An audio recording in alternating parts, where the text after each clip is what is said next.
This lecture will cover physical and cognitive development in middle and late childhood. As you may remember, middle childhood is the ages of starting around 6 to 7 years of age and lasts from the ages of about 10 to 12. The reason why there's so much flexibility with the range of this stage of childhood is because typically the end of this stage is characterized by the onset of puberty, and as you should be aware, there's a lot of different ages of onset of puberty. Early onset puberty around the ages of 9 and 10 is a concept that we'll be discussing in the next chapter of physical development in adolescence. Physical development topics include body and brain growth, exercise, as well as illness and death. We'll then discuss children with disabilities, general cognitive development in middle childhood, as well as language development in middle childhood. With regard to body growth in middle childhood, it's often described as a calm before the storm being a figure of speech for the onset of puberty. And the idea that it's calm is that it's a very steady and continuous and progressive type of development that occurs during middle childhood. Children between the ages of 6 and 10 typically grow on average about 2 to 3 inches per year and about 5 to 7 pounds a year. If a child, for example, gains 10 or 12 pounds between the ages of 7 and 8, that could be a cause for concern. We might be concerned that the child is or might be becoming overweight. Being overweight in childhood is something that we will continue to discuss in this chapter. As you can see, the head and body become more proportional. If you consider the appearance of early childhood, the ages of 2 to 6, when by the age of 4 or 5, the brain was already at about 90% of the mass of an adult-sized brain, the head seemed a lot bigger, I guess proportionally speaking, to the rest of the body. And now the rest of the body is starting to catch up with the amount of brain growth that we experienced in early childhood. Regarding brain growth in middle childhood, the brain size does stabilize, which means that it's pretty much reached its full capacity in terms of size, but there are still many changes that are going to be occurring at the synaptic level. We see that circuitry in the prefrontal cortex, which is right behind the forehead and is part of the frontal lobe, sees the most advancement due to something called synaptic pruning. So we often associate synaptic connections and synaptic growth as a positive thing, and that's true for the most part. As we learn and as we develop and as we grow and just develops more skills from a physical standpoint as well as a cognitive standpoint, that development is underlined by the connection of neurons at the synaptic level. However, during the first 2 years of life, we establish way more connections than is absolutely necessary for us to be able to make decisions and think clearly and be able to think effectively and quickly. And so therefore, the brain has a natural process known as synaptic pruning, by which it essentially eliminates unnecessary connections at the synaptic level, and that allows us to think a little bit more quickly and efficiently. Keep in mind that the prefrontal cortex is responsible for executive functioning tasks like attention, planning, and reasoning. When we think of issues that students have or that children have with these kinds of problems, we often see that they may have some sort of delayed growth in the prefrontal cortex, as with ADHD, which is something that we'll be discussing later in this chapter. With regard to exercise in early childhood, in middle childhood, most research shows that most children are not getting enough exercise. And the two main contributing factors to that seems to be a lack of models as well as screen time. So I want you to take a moment to look at the picture on the bottom right. You see an adult male and another male in middle childhood running together in an activity. This may seem like a foreign concept to you, but it does exist. You can see this kind of behavior and patterns if you go to events like 5Ks and even half marathons or even full marathons. It's important to understand that although it's something that we may not be familiar with, it is not something that we experienced during our childhood. That doesn't mean that it doesn't exist, and it doesn't mean that it's not beneficial to child development. Of course, screen time also seems to be an issue with regard to children not getting enough exercise. And so if a child is in a home and the models that they are provided with are individuals that are overweight, that are not exercising, and that are spending a lot of time in front of a screen playing video games or watching TV, it's basically understood that these children are likely to imitate that kind of behavior, and that's basically founded in social learning theory, as was demonstrated by the Bobo doll experiment with Albert Bandura. And so if we're led to believe that children will imitate violent behavior in adult models, we can expect children to imitate the behavior of adult models who don't exercise or don't read. And so I think this is just reiterating the idea that having good role models in childhood is extremely important, because children are still susceptible to social learning to a strong degree. We see that aerobic exercise also has benefits associated with cognition. We see that it is associated with an improvement in attention and memory, as well as effortful and goal-directed thinking and behavior.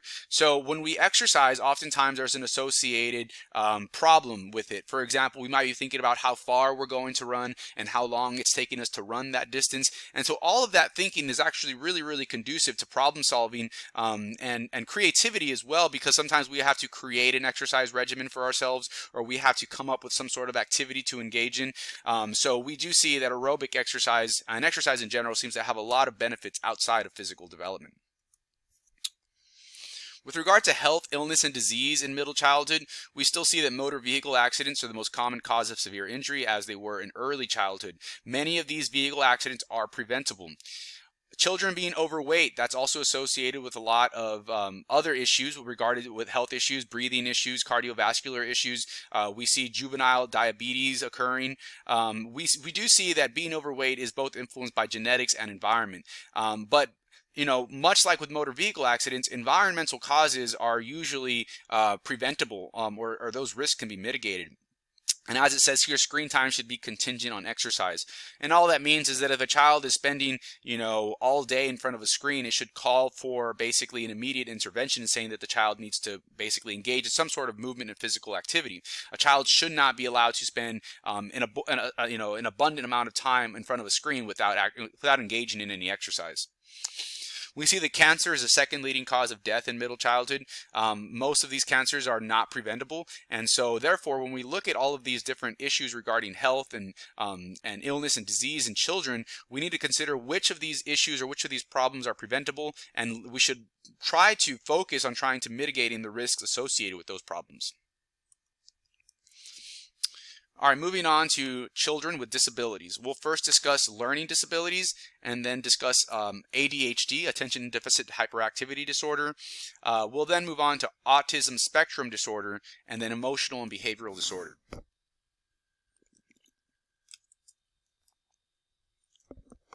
So learning disabilities, we operate under the understanding that they are neurologically based. That means that there is some issue with the individual that at the neurological level within the anatomy and physiology of the brain.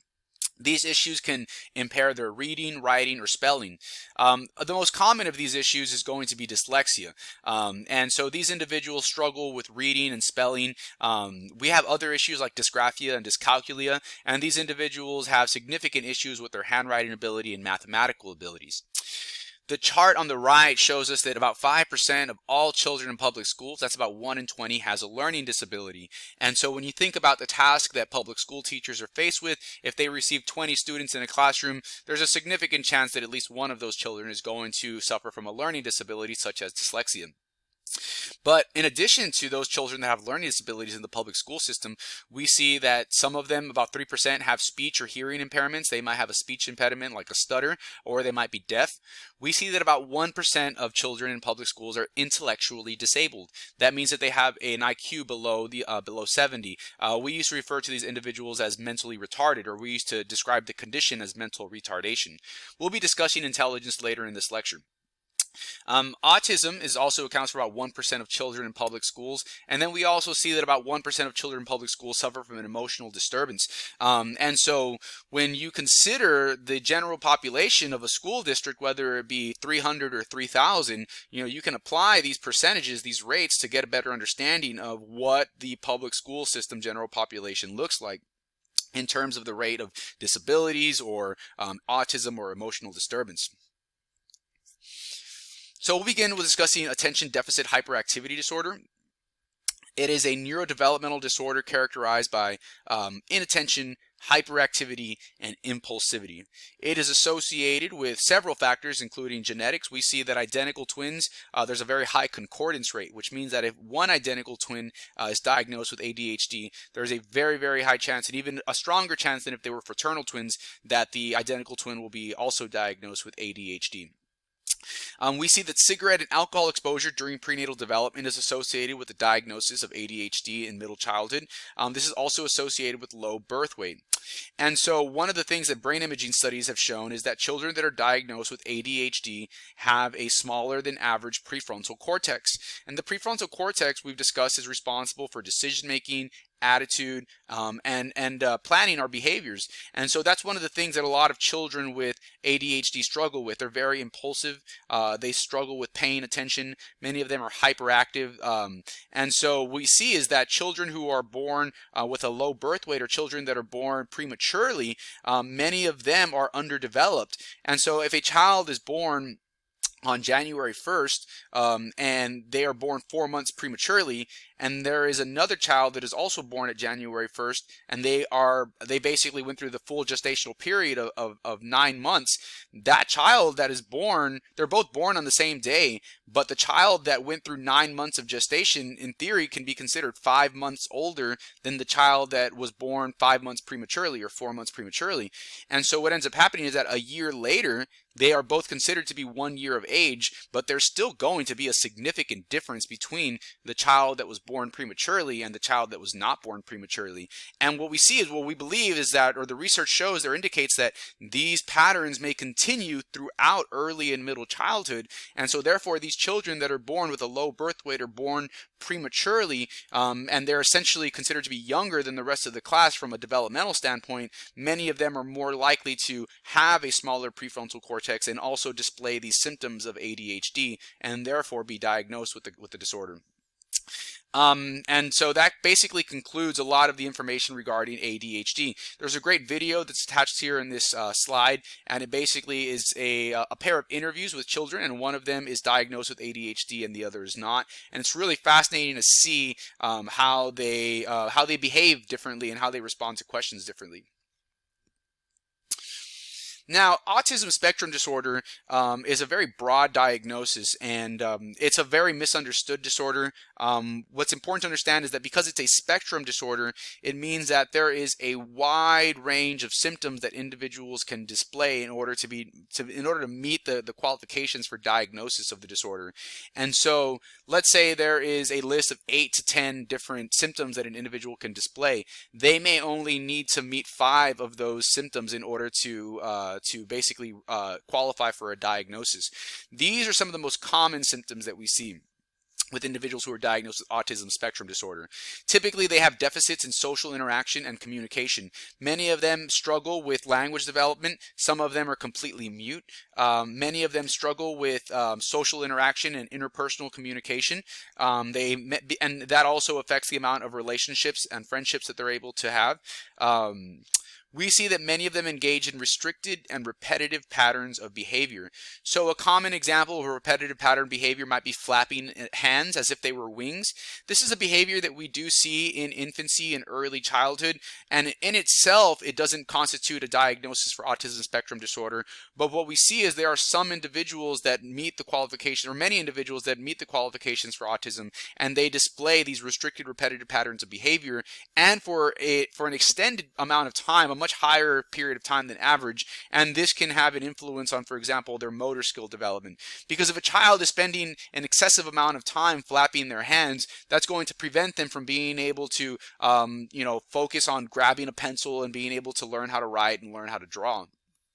There are other extreme types of patterns or repetitive patterns of behavior, for example, like banging a head against the wall, and so obviously that could lead towards damaging, that could lead towards basic type of injury, a type of head injury, and so that's a little bit more serious cause for concern. But that's also an example of a repetitive pattern of behavior, head banging against a wall. Abnormal responses to sensory stimulation is also a common symptom of individuals who are diagnosed with autism. So whenever we talked about sensory experiences or sensory stimulation, that refers to our 5 senses: see, touch, taste, hear, and smell.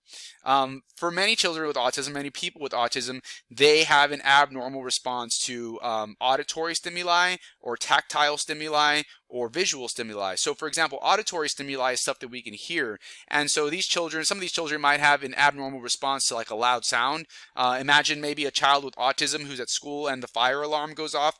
That could create a lot of panic and stress for the individual. Some of them are very sensitive to touch, tactile sensation or tactile stimulation, and so they're very sensitive and they don't like to be touched, and that can create an abnormal response. And then we also have auditory issues, visual issues. Some children are very sensitive towards visual stimulation.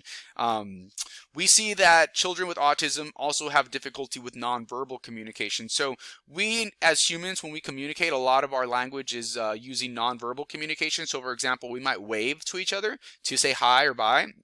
We might give each other a thumbs up.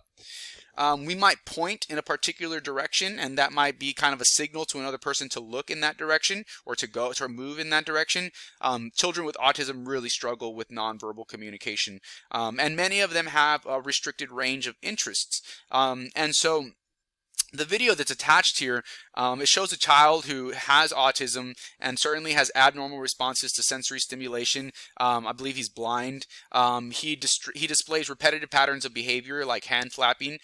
He seems to have some struggle with social interaction and communication, but he is very, very interested in the piano, and he spends a lot of his time playing the piano. He's essentially, for lack of a better term, obsessed with the piano. He's in love with the piano, and he learns to play the piano really well.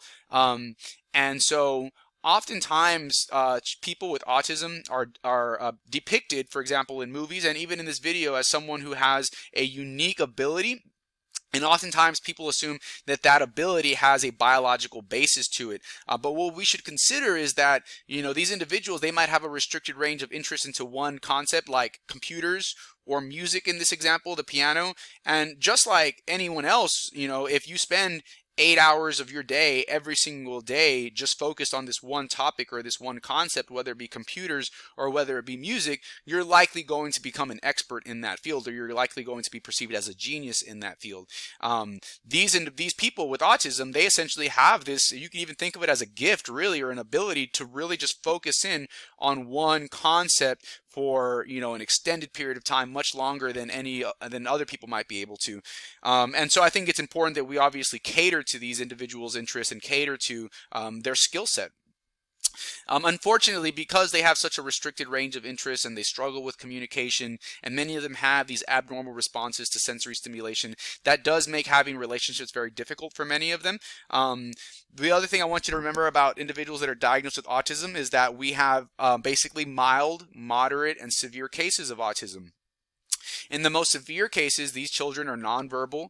They don't speak at all. They might have other sensory issues like being blind or deaf. They might struggle with motor development too. They might struggle with walking and moving around. And so that's going to be on the severe spectrum, on the severe end of the spectrum. In the mild case of the spectrum, they might only meet the bare minimum amount of symptoms, and even then those symptoms might be pretty mild, because even with regard to, for example, the symptom of abnormal responses to sensory stimulation, that symptom in itself, that's a broad range. Some people can have a mild abnormal response, and some people can have a severely abnormal response. But either way, they're going to meet that qualification for the disorder. So just like people in general, people with autism are unique. And so when you learn or know someone that has autism, when you learn about them or you meet them, it's important to understand that they are a unique individual. And so they're not just as a whole, different necessarily. They might have specific symptoms of the disorder that basically affect their work and their relationships.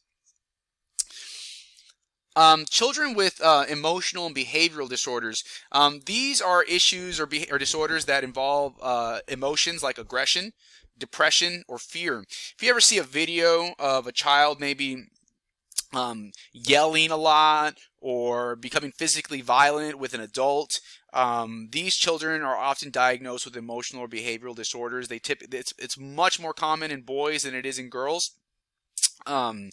And oftentimes these individuals have some sort of issue at home, like they're being abused or they're being exposed to very neglectful parenting style or very extremely authoritarian parenting style, and this essentially manifests itself into some type of personality disorder. Really, oftentimes these individuals become later diagnosed with antisocial personality disorder, and basically the root of this issue is that these individuals, these children, struggle with understanding and processing emotions. They struggle with understanding and processing their own emotions as well as the emotions of other people.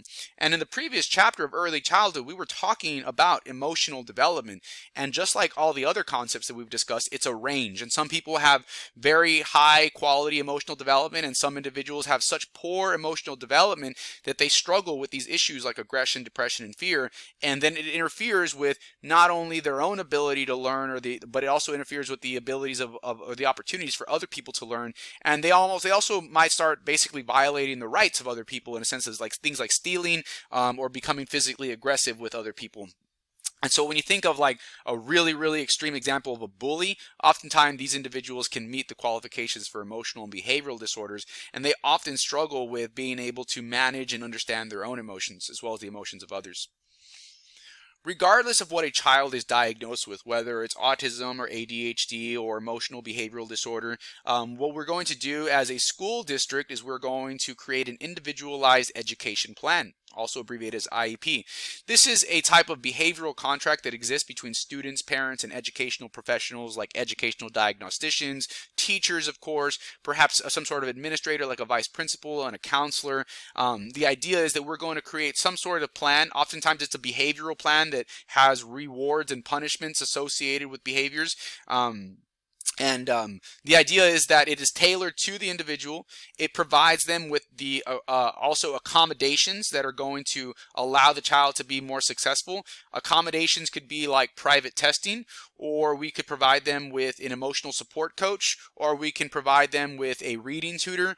All of those are going to be components of the IEP plan, and it's revisited pretty much like every semester to think about what's working for the child and what's not working for the child, and what changes we can make, and also what changes is the child experiencing. Are they getting better, or are they regressing or progressing?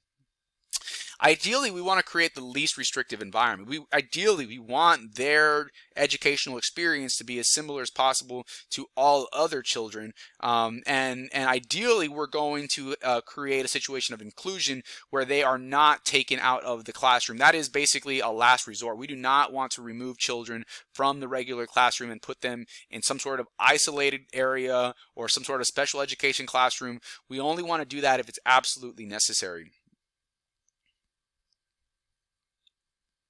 And so one of the ways that we can do that is by leaving the child in the regular classroom and providing them with a full-time special education professional who essentially guides them and assists them while they're present in the regular classroom. All right, next we're going to move on to cognitive development in middle childhood. We'll begin by discussing Piaget's cognitive development theory, as well as information processing theory, and then lastly we'll discuss different theories associated with intelligence. So Piaget's cognitive development theory is broken up into 4 stages. The first stage that we discussed in infancy was a sensory motor period from 0 to 2. In early childhood, we discussed the pre-operational stage of cognitive development from 2 to 6. And then the concrete operational stage is basically characterizes the developments in middle childhood from 6 to 10 or 7 to 11, anywhere in this general age range. Some of the major developments that occur during this life stage include the classification of objects. So what does that imply? Well, if you think about, for example, elementary math class, and we think about numbers and how we start to classify numbers, we start to consider numbers as even or odd or prime. We start to classify concepts in science. We start to classify animals as mammals or reptiles or birds. All of these skills are really typically they're not going to be present at the ages of 3 or 4. And yes, some children will be able to engage in these cognitive tasks at the age of 5 and 6. That's just not the norm. And so it's important to keep in mind that Piaget's cognitive development theory is really focused on describing the norm, what's most common for children. And so classification of objects is a skill set that really begins to establish itself in the concrete operational stage of middle childhood.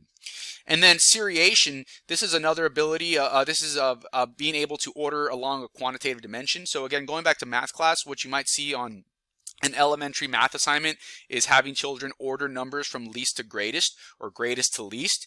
We also teach them how to use a ruler, and so that's going to be and maybe even like a scale, all of that. And then we also want them to be able to organize concepts based on those measurements, basically organizing things by length, organizing things by weight, and being able to describe things as more than, greater than, less than, equal to, all of that. All of that is seriation. And then transitivity, this has to do with basically the use of logic, being able to logically solve problems and combine relationships, specifically with regard to convergent thinking, coming up with the one correct answer. And so on the next slide, we're going to be looking at a lot of problems that demonstrate transitivity, being able to logically combine relationships to select the correct answer.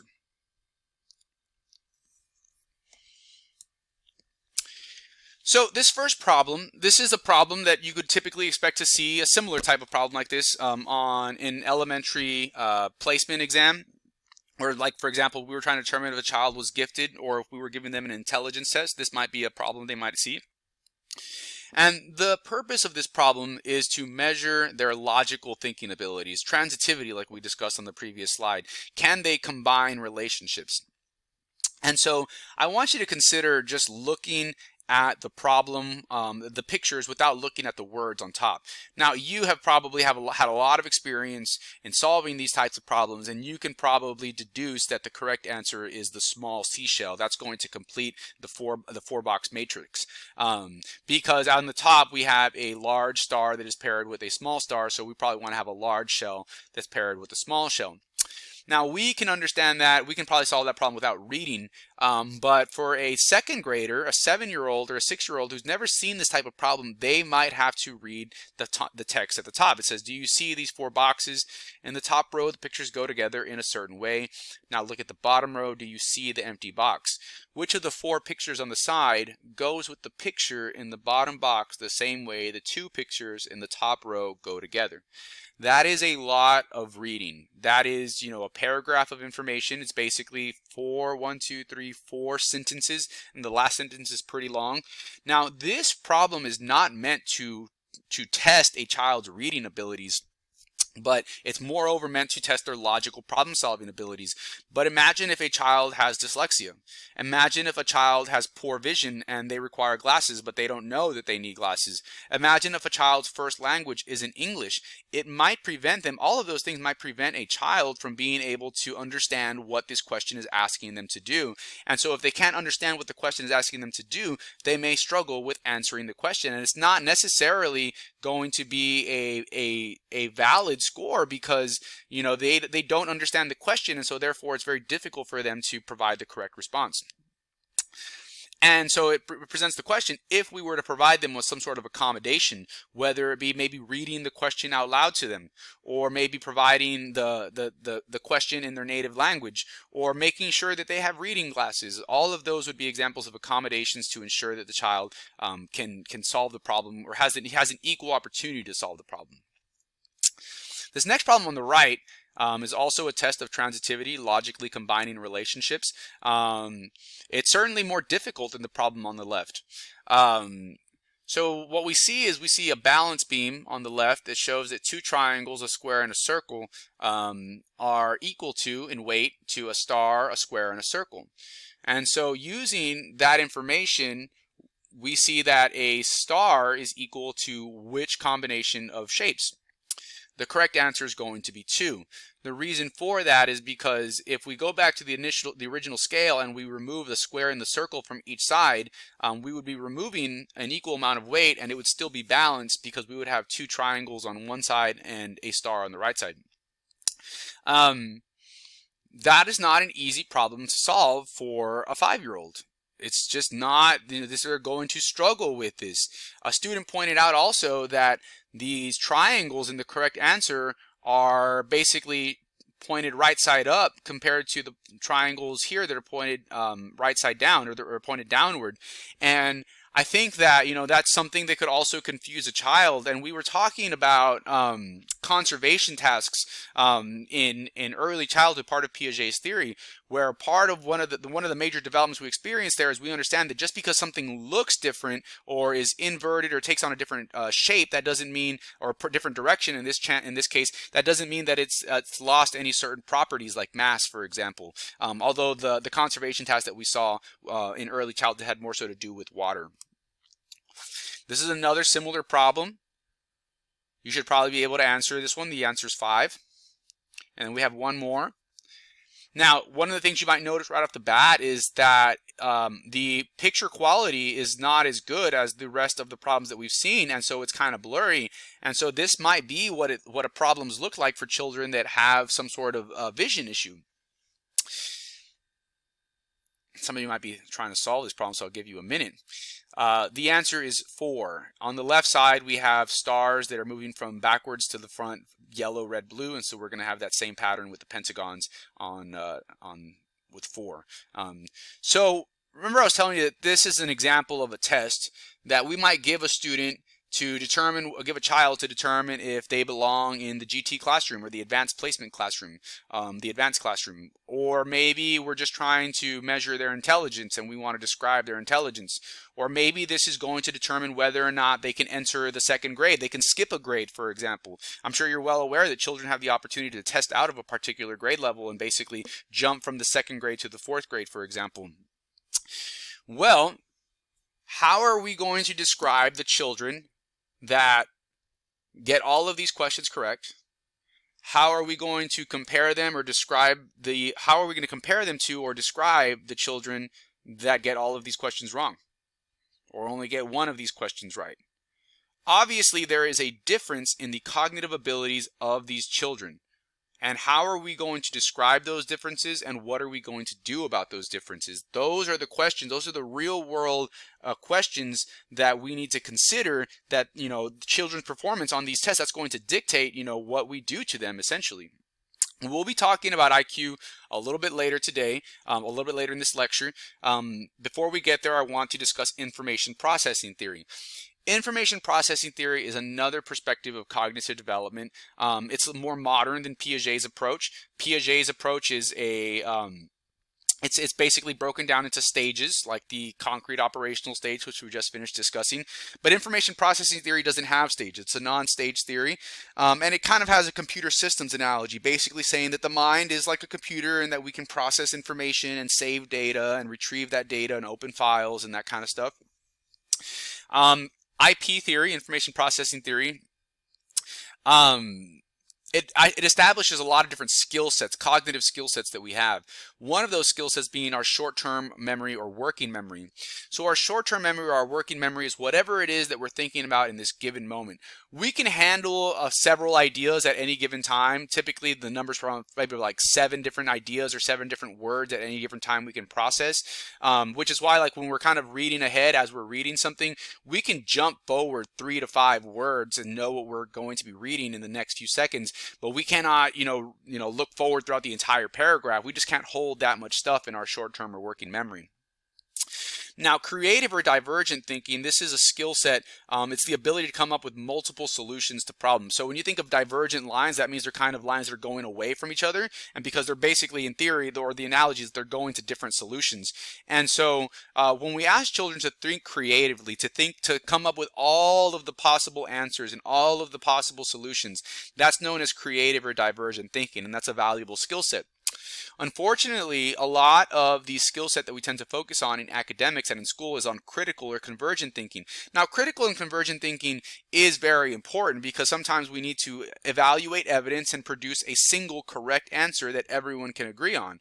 When we look back at the problems that we just solved, all of those problems involved critical or convergent thinking. When we think of convergent lines, they are lines that are going to the same direction, to the same idea. And so critical or convergent thinking is basically finding the one correct answer. Critical and convergent thinking is very common in science. It's very common in math. Whereas creative or divergent thinking, that's going to be more common in like language arts. And psychology is kind of a balance of that, because in psychology, you know, we need to be able to understand concepts for what they are, things like Freud's theories or Freud's stages, and as well as Piaget's stages, and all of the elements of information processing theory. But when we try to explain cognitive development in general, or personality development from general, we need to be able to come up with multiple solutions and be able to explain something from multiple perspectives. Metacognition is basically the awareness of our own thinking, and so we're actually engaging in a lot of metacognition right now because we're thinking about how our cognition works. And then we have long-term memory, which is essentially kind of like all of our saved files, and those saved files can be factual pieces of information like who was the first president of the United States, or it could be personal experiences like, you know, a memory of going to the beach, or a memory of a birthday party.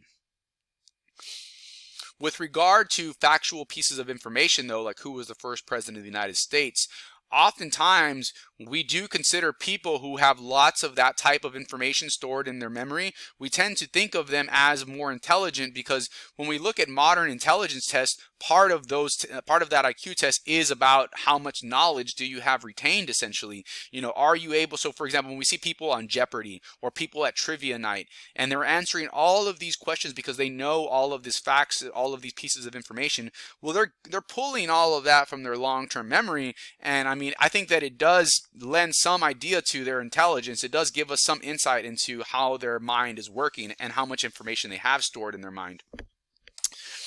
So what is intelligence? Well, intelligence is the ability to solve problems like who was the first president of the United States. But what about problems like, you know, how do you change a car tire? Or how do you change the oil in your car? Or how do you fix a lawnmower? You know, those are problems too. How well do we adapt to new situations? So for example, transitioning from high school to college, you know, this is a new situation for many of you. How well do you adapt to online learning from in-classroom learning? What we believe is that the more intelligent a person is, the easier they're going to adapt to these changes.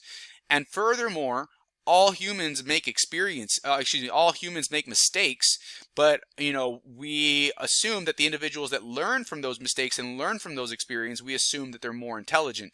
Because for example, you know, going back to those problems that I was showing you regarding transitivity, those 4 problems that I was saying are likely to be shown on a childhood IQ test or a placement test. You know, the first time a child sees those problems, they're likely going to have a high rate of error because they don't understand how to solve them. But what's going to happen is that some of them are going to learn from their mistakes quicker than others. And what we see is that these individuals tend to have higher intelligence scores. Now, there's different ways that we can measure intelligence, and there's a lot of issues with it. It's not a perfect system. One of the ways that we measure intelligence in early and middle childhood is by comparing mental age to chronological age. So, a mental age, what is a mental age? Well, if we have a child who's 10 years old, and that's, I think, places a child somewhere around like the 5th grade, but they actually have like a 7th grade reading level. So what that means is that they are actually reading more like a 12-year-old. They have the verbal linguistic skills of the average 12-year-old, even though they're only 10. But you have to understand that that is not normal, because the vast majority of 10-year-olds read like the average 10-year-old. The way that we can establish these norms or these averages is by giving a test to hundreds of 7-year-olds, hundreds of 8-year-olds, if not thousands of 9-year-olds and 10-year-olds, so on and so forth. And understand, though, that if we give a test to 110-year-olds, one of those children is likely going to have the highest score, and one of those children is likely going to have the lowest score, and we're going to have a bunch of people in the middle. And when I say likely, that means we can have a couple of kids, or we can have more than one child share the high score and share the low score. But as you can imagine, there's going to be a wide distribution of scores. What we're going to do is get the average score of all those 100 tests of 10-year-olds, and that's going to be the average intelligence of a 10-year-old. It's not a perfect system, but it seems to be somewhat effective, because what we can do then is we can look at 9-year-olds, all the 9-year-olds who took the test, and we can look at the average score of a 9-year-old. And then furthermore, the ones that scored really high from the 9-year-olds, well, how high did they score? They might have scored their score might be more like the average 10-year-old or the average 11-year-old. And so therefore those individuals have a higher mental age than their chronological age. So as you can see here, we have a little formula here, like mental age versus chronological age times 100. Let's pretend that a child's mental age is the same as their chronological age. What that means is that they're 10 years old and they're just an average kid. They're not the smartest kid in the class. They're not the least intelligent kid in the class. They're just in the middle, okay? They're just average, typical, like so many children are. Well, their mental age will be 10. Their chronological age will be 10. 10 divided by 10 is 1. And you multiply that times 100 and you get an IQ of 100. And so what I want you to know is that 100 is the average IQ score. It's the most common IQ score. As you can see in the distribution at the bottom, about 2/3 of humans have an IQ that ranges from 85 to 115, with 100 being the average and the most common IQ score.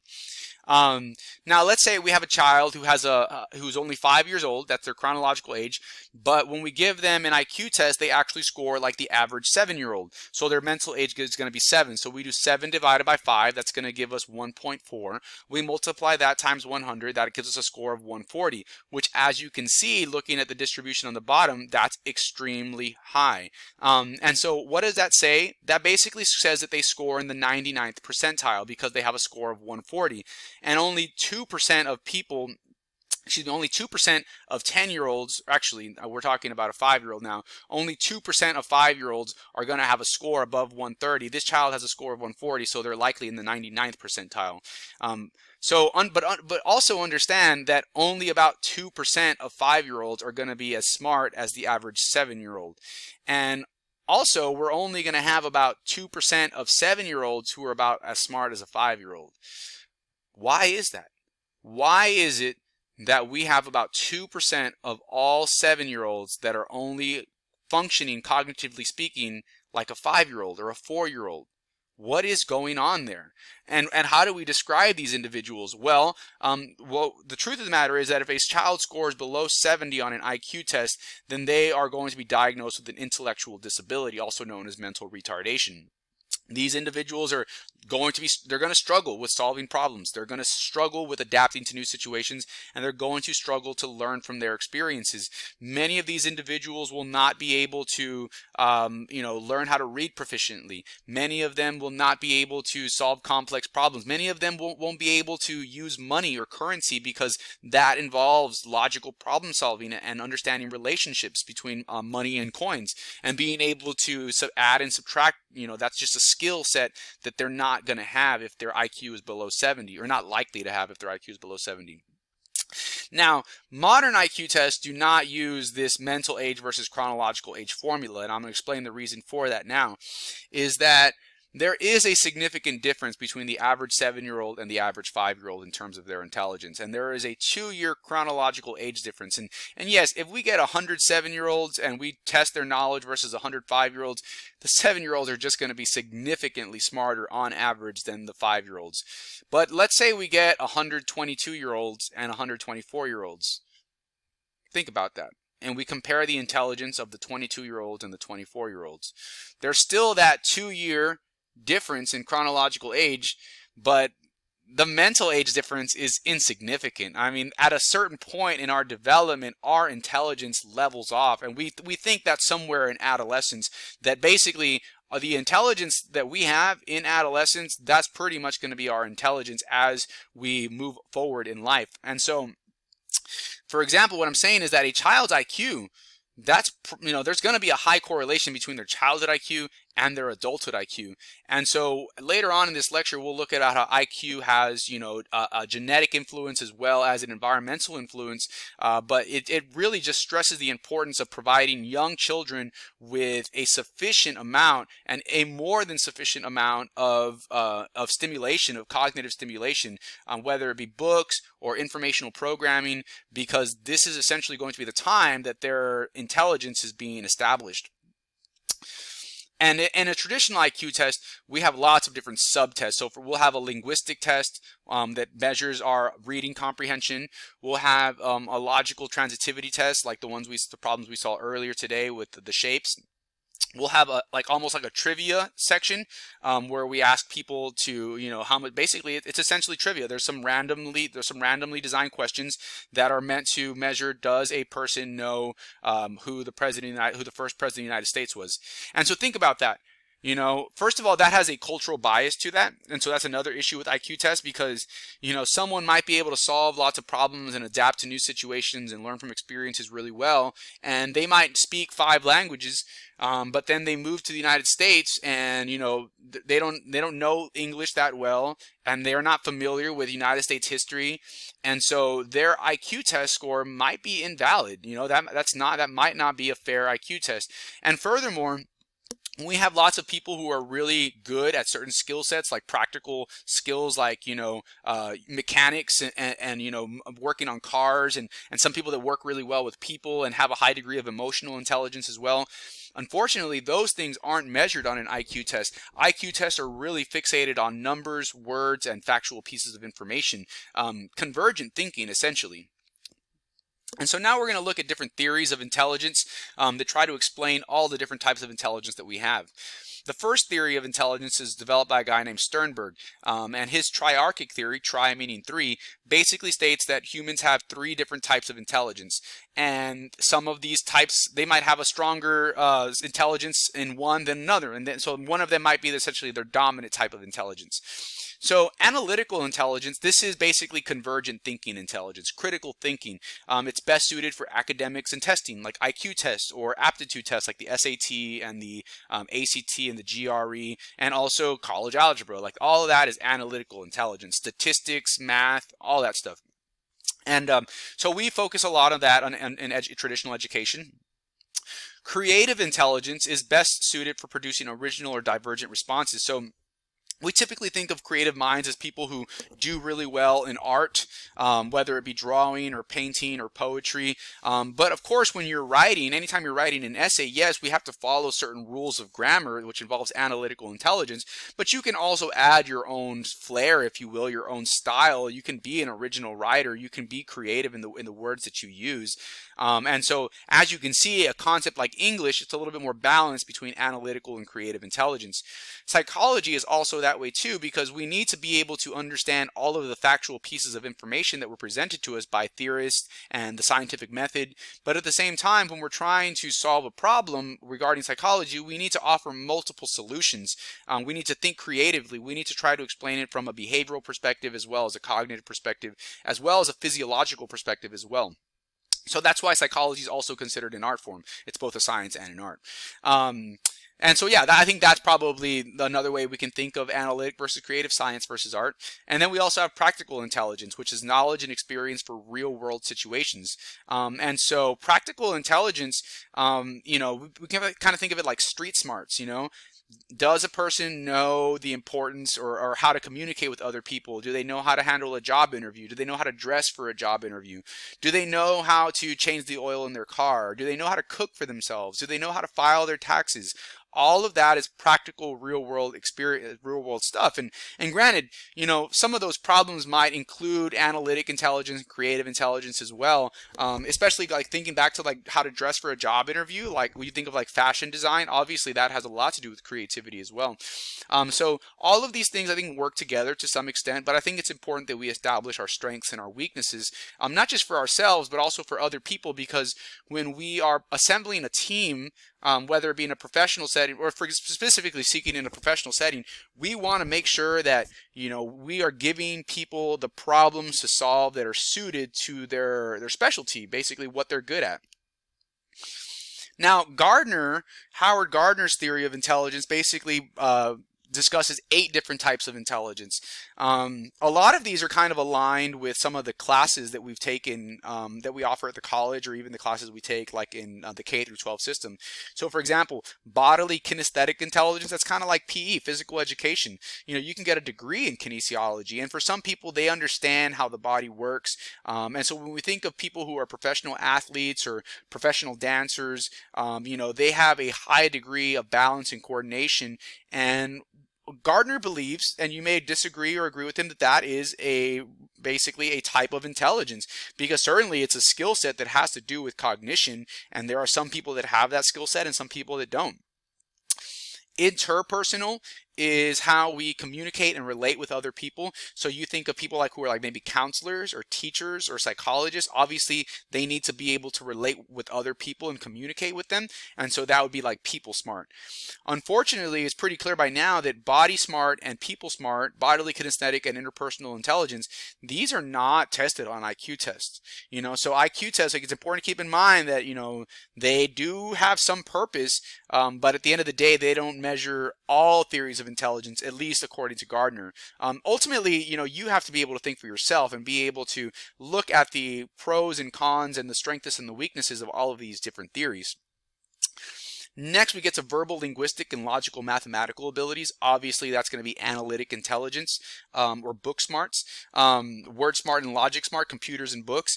And so people who do well in college and academic settings, typically this is going to be their strengths. I think back to my GRE test. Their GRE is kind of like your SAT that you take after you get a bachelor's degree and when you're trying to get into specific graduate programs like a master's program for psychology. And it has two tests, a verbal linguistic component and a logical mathematical component. And I remember my scores very clearly. I got a 710 out of 800 on my logical mathematical component, and that put me in the 90th percentile. That means that 90% of the people who take that test score below 710, and 10% of the people who take that test score above 710. My score was a 710. I did better on the logical mathematical component than 90% of the people that take it. There were still 10% that did better than I did. Moving on to verbal linguistic intelligence, on my score for that section, I think I was a 540 out of 800, and that was only like at the 40th percentile. And so, yeah, I mean, that kind of hurt my ego a little bit. So I did better than 40% of people that take that test, but not as well as 60% of people who take that test. The other thing to keep in mind about both of these tests is who is taking them. This is not the general population that's taking this GRE test. The only people that are taking this test are people that have a bachelor's degree, which in itself, I mean, that's a certain type of people that typically are already geared toward analytics. And so if I'm led to believe that, my verbal linguistic intelligence is basically only better than 40% of the people that have bachelor's degrees, well, I mean, that's still pretty good. But I mean, 60% of people that have bachelor's degrees have higher levels of linguistic intelligence than I do, so it seems. I mean, the GRE is not an intelligence test, it's an aptitude test, but certainly it's going to be similar. I'm sure if I were to take an IQ test, I would have a similar discrepancy between my logical mathematical component and my verbal linguistic component. Nature smart. Think about farmers, ranchers, people who make their living and life off the land. That's a skill set. It takes knowledge, and I quite frankly don't have that knowledge. So naturalistic intelligence is one of those things that I just don't have, but it's certainly something that's not measured on an IQ test. Intrapersonal, this is basically knowing yourself. And so certainly as a social scientist, a psychologist, that's something that I feel like I probably have a strong grasp on. I do think it's important that when you look at these different types of intelligence, you understand your strengths and your weaknesses. So for example, I was counseling a student, and the student had extremely high verbal linguistic scores, and the student had very poor mathematical scores, and like that was demonstrated by their PSI test. And so for example, they were required to take remedial math classes, and I was explaining to the individual, it's like, you're going to have to put more work into your math. You're going to have to spend more time tutoring. You're going to have to spend more time doing math, so that way you can improve on that skill and essentially master those concepts.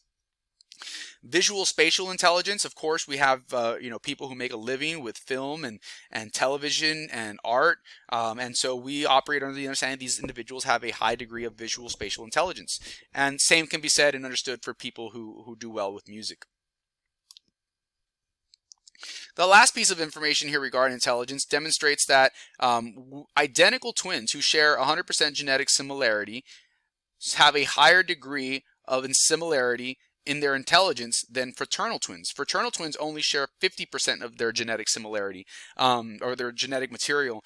And so what this is showing is not that identical twins are smarter than fraternal twins. What it's showing is that if we know the IQ score of an individual who is part of a pair of identical twins, we can guess with confidence that their brother or sister, their identical twin, is going to have a very, very similar degree of intelligence. We are going to be less confident in our ability to predict the intelligence of a fraternal twin. So if we have two twins that are fraternal, that means they share 50% genetic similarity, like you and your brother, or you and your sister, and we know the IQ score of one of them. The other IQ score is more likely to be much different than if they were identical twins. That's all that's saying. So if we get the IQ of an identical twin and it's very high, there's a really good chance that the score of the other twin is also going to be really high. Same thing if it was low. With fraternal twins, there's going to be a larger margin of error. They're not going to be as similar in terms of their intelligence. And so again, all that lends us to believe is that there is a strong genetic link, or at least a genetic link of some sort, to our intelligence. And we might revisit this concept a little bit later in this course, but that concludes my lecture on physical and cognitive development in middle childhood.